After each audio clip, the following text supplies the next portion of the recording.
Bonjour, bienvenue sur l'épisode des types 9. Aujourd'hui, du coup, il y a David qui va nous faire une petite intro de qu'est-ce qu'un type 9 et quelles sont les caractéristiques de ce type. Et puis après, on entendra Bernard et Mathilde qui nous parlent de leur expérience, des choses qu'ils trouvent difficiles et des choses qu'ils trouvent belles dans leur personnalité. Peut-être que tu connais des gens qui ressemblent à Bernard et Mathilde. Mais s'il te plaît, ne les catégorise pas dans la case 9 s'ils ne t'ont pas dit eux-mêmes qu'ils étaient 9. Tu peux, si tu veux, leur envoyer l'épisode en leur disant que toi ça t'a aidé et leur proposer de l'écouter. Mais l'énéagramme n'est pas un outil pour mettre les gens dans des boîtes, mais pour mieux comprendre et mieux aimer les gens. Donc j'espère que cet épisode va te faire du bien et je te souhaite une bonne écoute. Aujourd'hui, on parle encore des tripes. Donc les tripes, le 8, 9, 1, ils sont motivés par la colère. Donc la colère n'est pas toujours évident, mais la colère est à la base la racine de motivation chez les 8, 9, 1. Et aujourd'hui, le 9. Je parle de motivation primaire, secondaire, l'énergie et comment ils voient le monde. Donc le 9 est motivé primairement par la phrase qui est en tête, qui n'est pas évidente toujours. J'essayais d'être tranquille. Donc il cherche le paix. La motivation secondaire, c'est j'essayais de ne pas troubler la paix. Donc un, c'est actif, l'autre, c'est un peu passif. Et les gens de 9, ils peuvent expérimenter dans les deux sens, soit l'un, soit l'autre. Ils ont motivé encore la colère, on dit par l'ego. Et l'énergie pour eux est bidirectionnelle. Donc ils cherchent d'être tranquilles chez les autres et chez eux aussi. Et c'est pas toujours un équilibre, mais la problématique chez les 9, c'est le monde est en paix pour eux et quelqu'un d'autre il est en crise. Donc, ils veulent essayer de soulager la crise chez eux pour avoir la paix chez eux. Ouais. Chez les autres pour chez les autres sont pas en paix. Donc, c'est vraiment important. Et même s'ils sont en crise chez eux, il y a la problématique émotionnellement, de crise, mort ou quoi que ce soit, ils essayaient de soulager eux-mêmes dans le sens de rééquilibrer leur vie. Ils ont une vision positive sur le monde. Donc, leur tendance sont d'avoir une regard sur la vie, parce que la vie positive, c'est la vie en paix. Donc, ils ne regardent pas les méchancetés chez les autres, ou ils essaient d'expliquer, parce que l'explication de pourquoi ils sont méchants, ça soulage chez eux, et tout est en paix. Donc, c'est toujours, il y a beaucoup d'énergie pour régler tous à l'extérieur et à l'intérieur. Et c'est pourquoi on voit dans le sens de dégradation ou désintégration, ils arrivent dans un état un peu zombie.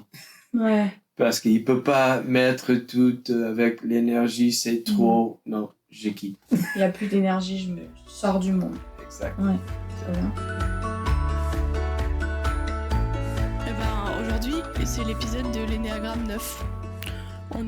C'est le deuxième de la série. On est content d'être aujourd'hui avec Mathilde et Bernard. Et du coup, je vais les laisser se présenter. Qui êtes-vous ? Je m'appelle Bernard, j'ai 63 ans. Je suis marié avec Geneviève depuis 40 ans et ensemble nous avons 4 enfants adultes. Et je suis le papa de Sophie et ça me réjouit beaucoup. Oh, et je t'ai même pas payé pour dire ça en plus. Voilà, on habite dans l'Ain, dans un petit village. Cool. Du coup, moi je m'appelle Mathilde, j'ai bientôt 22 ans. C'est la question que j'aime le moins parce que ça fait une semaine que j'y réfléchis et je sais toujours pas ce que je dois dire à ce sujet sur moi. Du coup, je sais pas trop. Qu'est-ce que j'aime faire? J'aime Jésus, j'aime beaucoup lire. Et je suis engagée dans une librairie chrétienne, c'est la Maison de la Bible, où j'aime trop être. Et voilà, je sais pas trop ce qu'il y a à dire sur moi. Cool, t'habites à Lyon?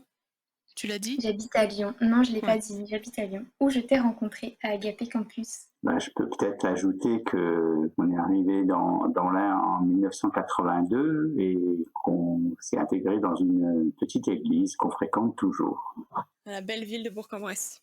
ou belle, enfin ce serait un autre débat pour un autre podcast. Voilà. Du coup, on va passer à la première question qui est comment est-ce que vous avez trouvé votre type et comment est-ce que vous avez entendu parler de l'énéagramme? Alors, comment j'ai entendu parler de l'énéagramme? Ça a commencé, je dirais, il y a 2 ans. J'en ai entendu parler par une amie qui en avait entendu parler par toi, il me semble. Et du coup, j'ai commencé à me renseigner comme ça en allant d'abord voir un peu sur Internet et via un livre qui est en anglais. Ouais. Alors, il y a beaucoup de personnes qui disent que les 9 peuvent avoir du mal à se trouver, à voir qui sont numéro 9. Et en fait, moi, ça a été. Je pense que dès la première soirée, je me suis dit, ah ouais, c'est chaud, hein. J'étais très très très mal intégrée, donc comme on dit dans les énéagrammes. Et du coup, les traits très radicaux et exacerbés du 9, je les avais tous. Voilà, donc c'était vraiment très facile pour moi et d'autant plus que ma mère m'a toujours un peu répété que j'étais un peu... Fallait que j'arrête d'éviter les conflits. Ouais. Du coup, ça a été et j'ai trouvé un peu comme ça, quoi. Wow. Mais après, je me suis rendu compte en continuant un petit peu mes recherches que j'étais majoritairement un 9, mais que j'avais d'autres traits, d'autres types, quoi. Ouais. Voilà. Pour ma part, j'ai un tout petit peu oublié le tout début, comment j'en ai entendu parler, mais ce que je me souviens, c'est que j'ai commencé à lire quelques livres, plusieurs livres, et j'ai essayé de parcourir tous les types, et quand je suis arrivé à la présentation du 9, bon, c'est le dernier, mais dans certains passages, j'étais absolument scotché de voir comment je me reconnaissais dans la présentation de certains aspects et comment ces attitudes, ça me correspondait. Et puis cette perception, elle a été aussi renforcée en discutant avec d'autres personnes du même type. Et bon, ce qui était absolument flagrant, c'était un peu la crainte du conflit, et qui pour moi est un aspect que je retrouvais vraiment, dans lequel je me retrouvais vraiment. Et d'ailleurs, ça m'a fait du bien de me dire, mais je suis pas tout seul dans ce cas-là. Il y a d'autres personnes qui vivent ça, et je suis pas vraiment un extraterrestre, peut-être. Est-ce que vous voulez approfondir un peu la question de la peur du conflit? Parce que j'ai l'impression que beaucoup de gens qui ne sont pas de type de personnalité 9 se retrouvent dans le fait d'avoir peur du conflit. Et qu'est-ce qui fait que tous les gens qui ont peur du conflit ne sont pas des 9? Alors moi, ce que j'aime pas dans le conflit, c'est tout simplement que j'ai l'impression qu'on s'en prend aussi à moi, en fait. Et Ouais. alors que j'ai pas fait quelque chose en particulier. Et en fait, j'aime pas trop qu'on me bouscule dans mon dedans parce que j'ai du mal encore, j'avoue, des fois à reconnaître mes émotions, des choses comme ça. Et j'aime quand l'autre en face de moi, il se sent bien, en fait. Ouais. J'aime que ça puisse être harmonieux, on va dire. Et ouais, que l'autre puisse être à l'aise. Et donc, s'il y a du conflit, ça veut dire que il l'est pas. Moi non plus, en effet, hein, mais surtout lui ne l'est pas. Et donc, voilà. Je me retrouve bien, c'est super comme tu dis, Mathilde, et je me retrouve bien dans ça, dans le rapport à l'harmonie, le fait que c'est comme si ça casse quelque chose. Peut-être j'aspire à avoir tout le temps quelque chose de douillet, d'harmonieux entre les gens, et c'est comme si, j'ai presque envie de dire que ça me désespère sur la nature humaine quand je vois qu'il y a un conflit. C'est comme si ça a un aspect presque destructeur pour moi de devoir affronter le conflit. Mmh. Merci pour ces éclaircissements. Peut-être juste ce que j'ai envie de rajouter, c'est que par rapport au type, ce que j'ai aussi vu, c'était une des difficultés, c'était le fait que quand j'ai quelque chose à faire, quand il y a une échéance ou quand il y a une tâche, quelque chose que je dois faire, si c'est une chose qui est difficile, dans laquelle je suis pas forcément à l'aise, je vais me trouver plein d'autres choses à faire avant, et même des choses pas très importantes que j'ai laisser traîner jusque-là et hop que je vais faire à ce moment-là, quoi. Le fait de me disperser. Et j'ai vu que c'était un des aspects du type 9 et vraiment, dans ce que j'ai lu, je me retrouvais vraiment dans cette manière de fonctionner qui m'handicape et qui est lourde à porter. On viendra peut-être tout à l'heure. Mathilde, ça te parle ça aussi ou pas trop? Ah oui, je plus sois tout à fait. Cette capacité à, comment dire, à détourner mes pensées de ce qui est vraiment important. Vraiment, j'ai une faculté d'occulter ce qui est pressant, d'occulter ce qui ne me plaît pas et qui est à faire, d'occulter le conflit s'il y a quelque chose qui me paraît conflictuel et à faire autre chose. Ah oui, j'excelle là-dedans, clairement. Ah, c'est beau l'humanité commune. Alors donc là vous avez parlé des choses qui sont difficiles et qui sont pas faciles à porter dans votre type, mais qu'est-ce que vous aimez le plus dans le fait d'être vous? Je crois que ce qui me plaît le plus, alors je dois dire que par rapport à cette question, j'étais pas forcément très à l'aise, mais je pense le fait d'aimer l'harmonie, d'aspirer à l'harmonie, pour moi c'est quelque chose de beau. Ouais, je crois que c'est quelque chose que j'apprécie dans ma personnalité, cet aspect-là, parce que je le vois comme quelque chose de très positif. Et puis aussi, je crois le fait d'avoir envie de valoriser mon prochain. Il me semble que dans les 9, il y a un peu cet aspect-là. Enfin, il me semble que c'est ce que j'ai compris. Je suis encore beaucoup en recherche là-dedans, mais et d'essayer de donner la priorité aux autres, de se rendre disponible pour eux.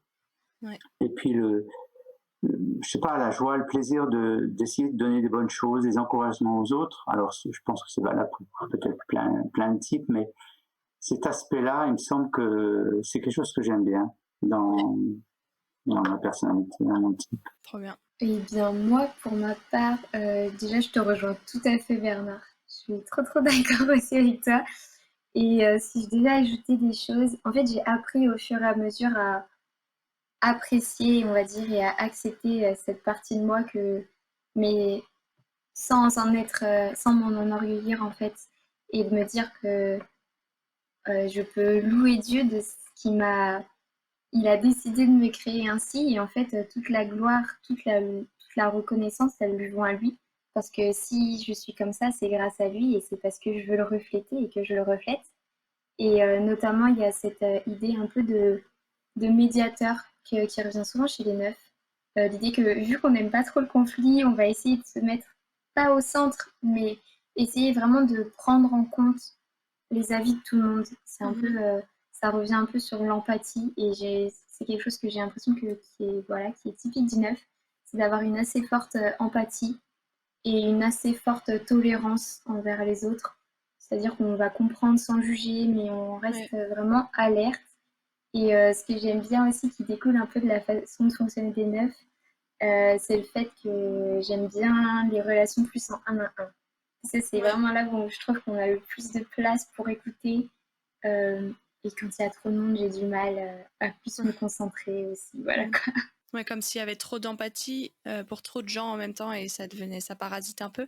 Ouais, un petit peu, c'est ça. Et puis il y a un côté très fatigant en fait. Moi, je sais que si j'ai connecté beaucoup dans la journée, si j'ai eu beaucoup de personnes, vu que inconsciemment, je m'efforce un peu de vouloir comprendre tout le monde et vouloir un peu satisfaire tout le monde en écoutant tout le monde et en maintenant l'harmonie. En fait, je suis exténuée le soir.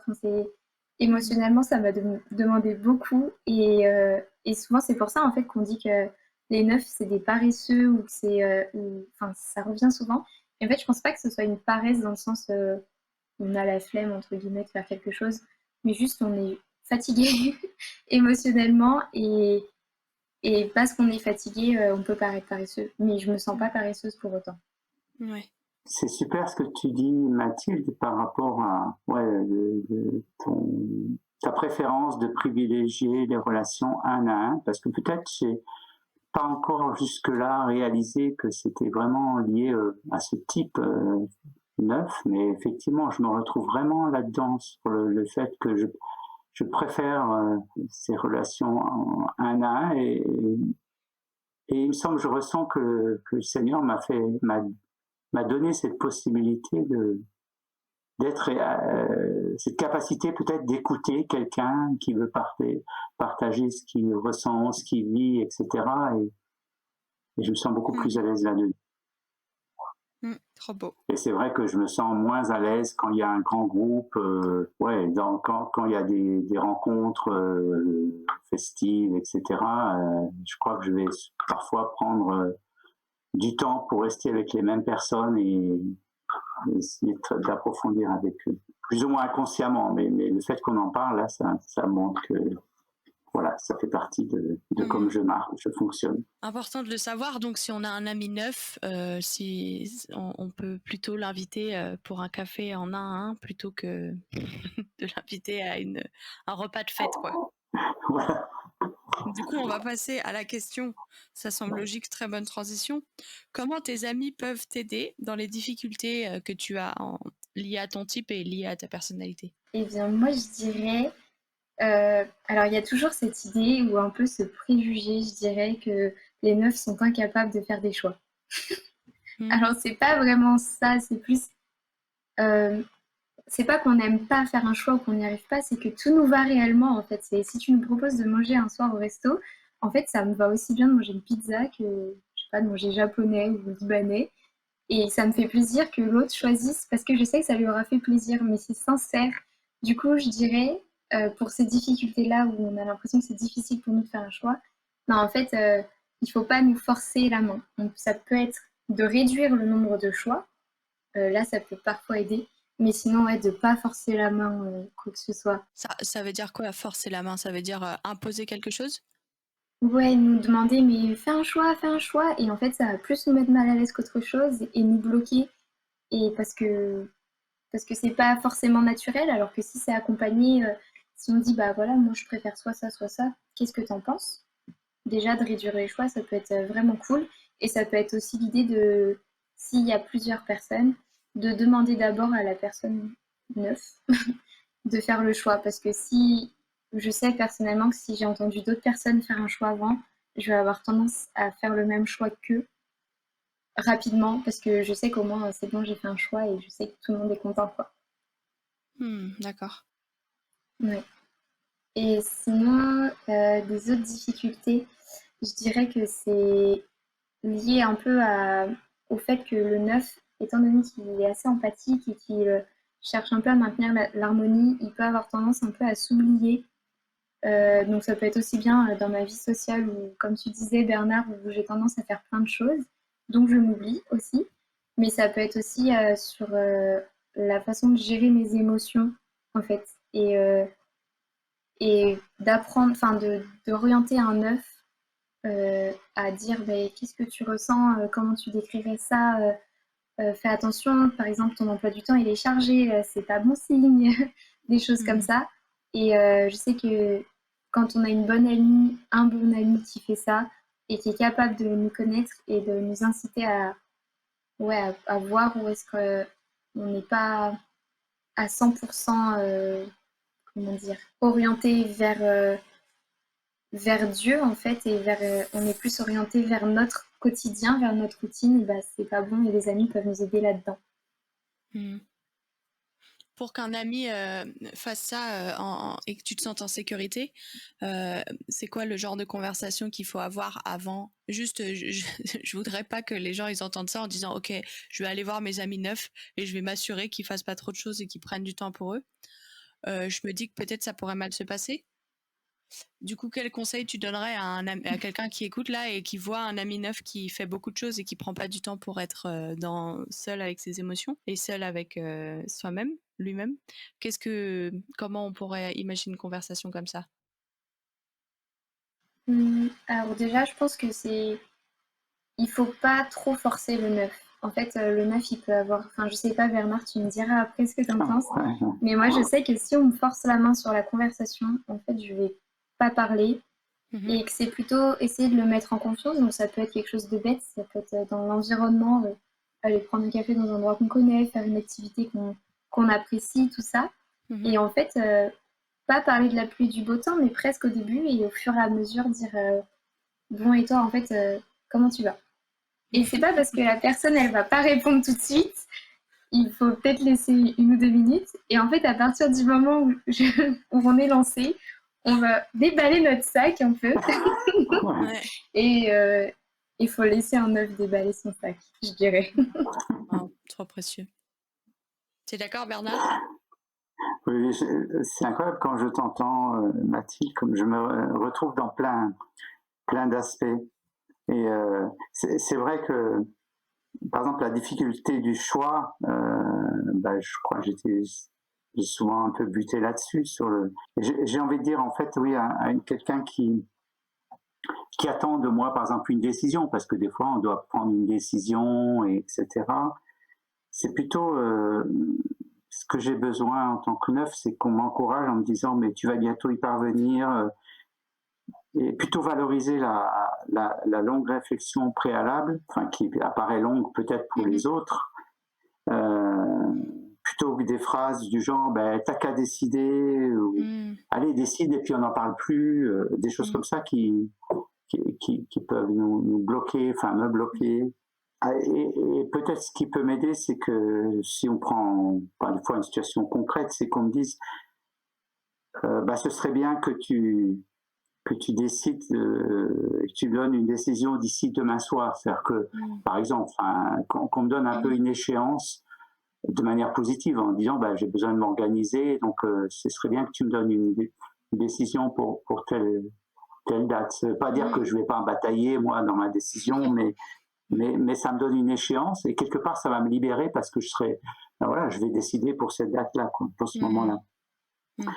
Mais c'est beaucoup mieux plutôt que de dire mais n'y réfléchis pas 107 ans, décide quoi. Ouais. Wow. Et puis sur l'autre aspect, tu as parlé du fait que les neufs effectivement ont tendance à s'impliquer dans ce que font les autres, en tout cas à être attentif à ce que font les autres et avoir ils ont de la peine, c'était mon cas pendant pas mal d'années, à vivre vraiment pour moi, quoi. Et je pense que peut-être une manière d'aider les neufs, c'est de les encourager à explorer leurs propres attentes, leurs rêves. Ça va m'aider si quelqu'un m'encourage à méditer sur mes dons, sur mes talents, sur comment je peux les mettre en œuvre pour servir Dieu, par exemple.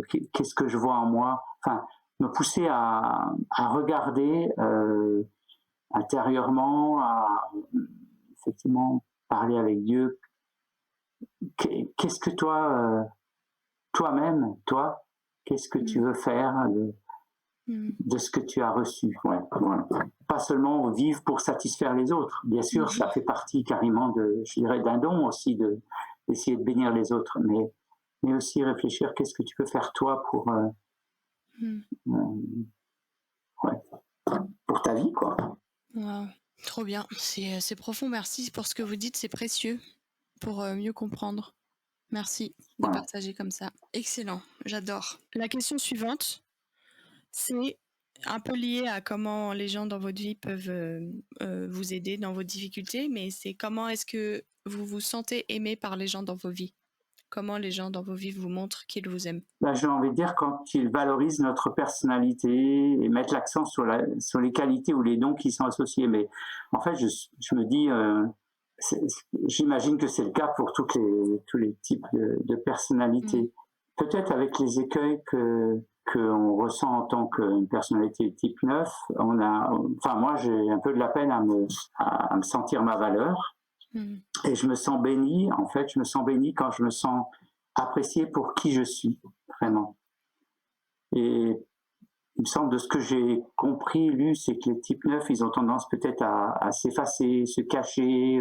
Je crois que quand on se sent reconnu pour ce qu'on est, pour nos talents, ça nous aide et je crois que ça ouvre des perspectives pour le service, même pour le service pour Dieu, justement, quand on remarque nos dons et puis qu'on leur donne de la place, tout en restant effectivement dans l'humilité, mais juste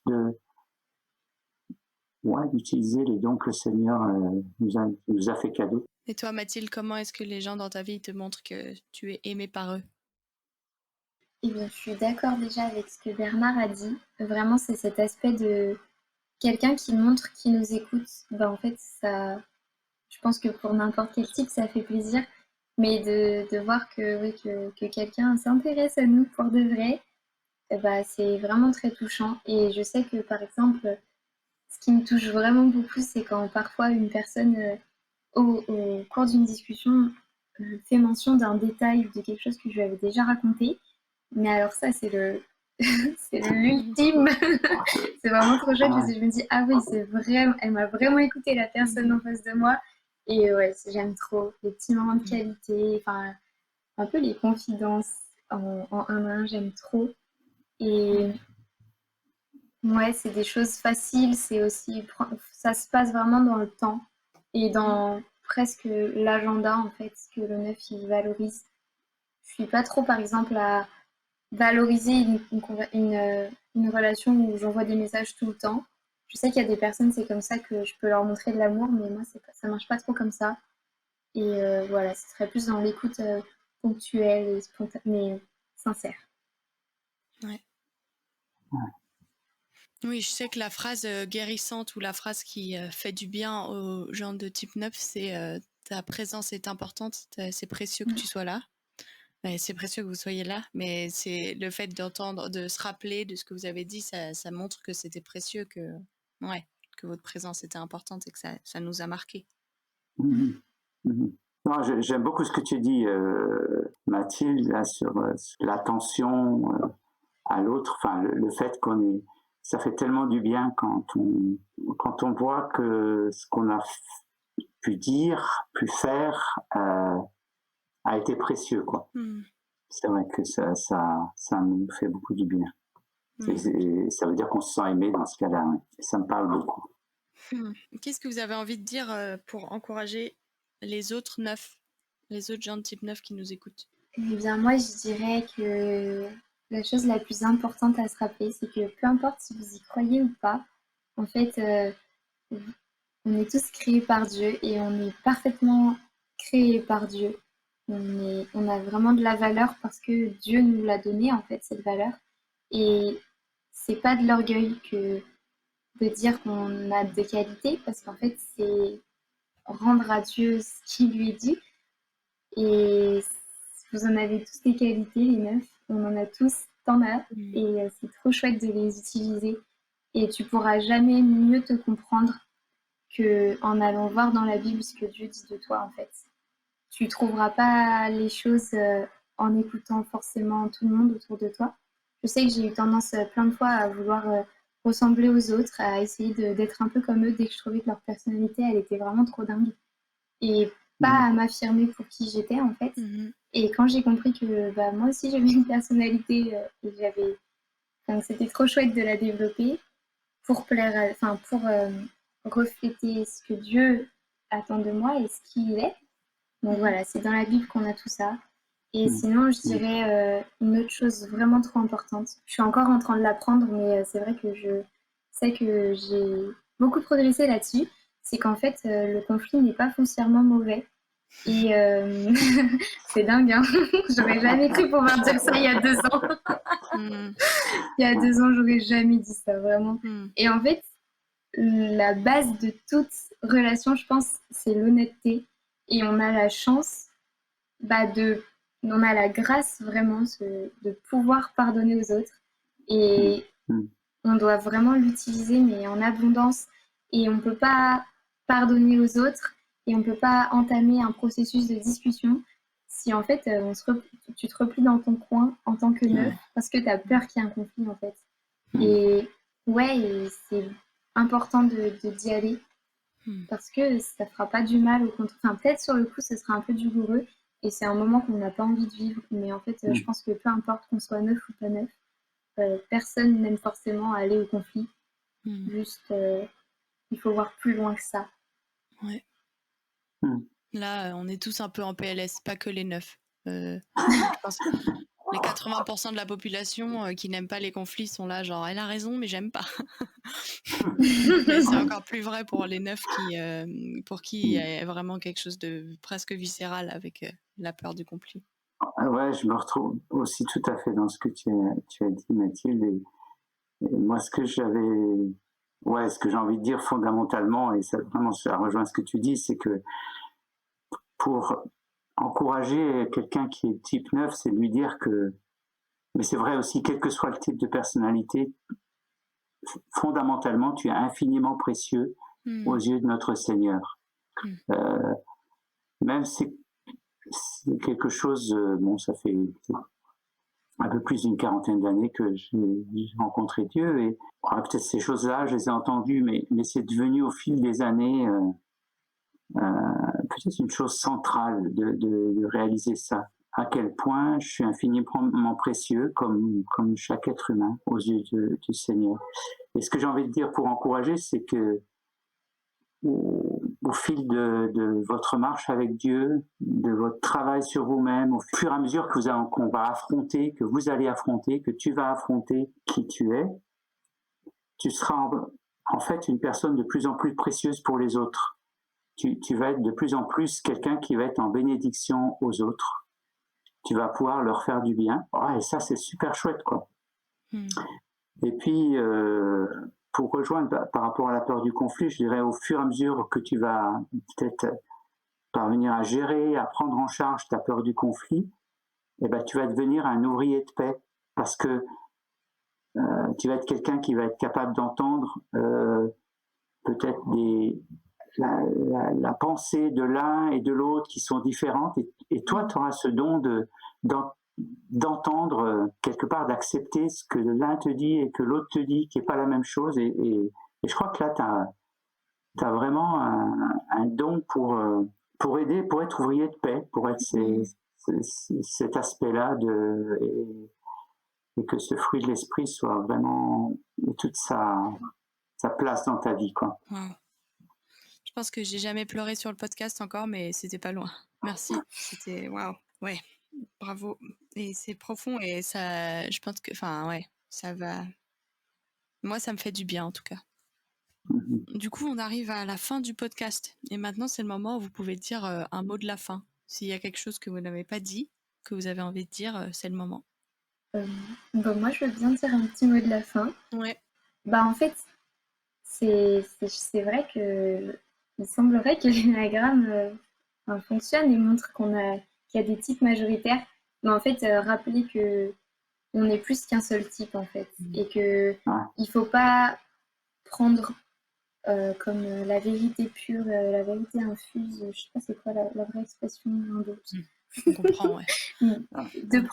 Il faut pas prendre tout ce qui est écrit sur les énagrammes comme ok, en fait, et il faut être vigilant. Moi, je partage vite fait mon expérience. J'ai kiffé vraiment l'énagramme au début, et j'ai commencé à vraiment beaucoup me renseigner. Je suis un peu too much, en fait. J'ai tendance à, quand j'apprécie quelque chose, à le faire un peu en trop, et après à me lasser je fais à peu près ça avec tout, mais bon, c'est pas grave. Et en fait, d'avoir pris un gros recul à un moment, ça m'a juste, je suis reconnaissante envers Dieu, parce qu'il s'est servi de ce recul pour me montrer en quoi, en fait, je m'étais mal servie de l'énéagramme, et peu importe ce qu'on me disait autour de moi que c'est qu'un outil, en fait, je le faisais pas du tout, alors que je pensais le faire. Et l'énéagramme, il n'est pas là pour excuser nos péchés. En fait, c'est pas parce que un 9 peut avoir tendance à, je sais pas, à avoir de l'orgueil sur quelque chose, ou à, comme il exprime mal sa colère, par exemple, à faire du passif-agressif. Mais en fait, c'est pas parce que je suis 9 que c'est normal que je fasse ça. Et l'énéagramme ne doit pas l'excuser. Ça peut l'expliquer, ça peut me permettre de remonter à la racine. Mais c'est Dieu, en fait, qui dit vraiment qui nous sommes, et c'est Dieu qui peut nous permettre de sortir d'un péché. Et donc voilà, c'est vraiment un peu la petite sonnette d'alarme que je dirais. Mais que peu importe si t'es un 9 ou si t'es pas un 9, t'es trop un BG. Et il n'y a pas de meilleur type, quoi. Il faut être fier de ce qu'on est, et parce qu'on est créé par Dieu comme cela. Tu veux venir, Mathilde, sur l'épisode Pourquoi j'aime pas l'énéagramme? Oh non, après on va trop m'entendre, les pauvres. Non, on va faire un épisode Pourquoi j'aime pas l'énéagramme, et je vais expliquer moi pourquoi j'aime pas l'énéagramme, mais je te rejoins complètement. C'est un bon point de vigilance, c'est clair. Peut-être juste,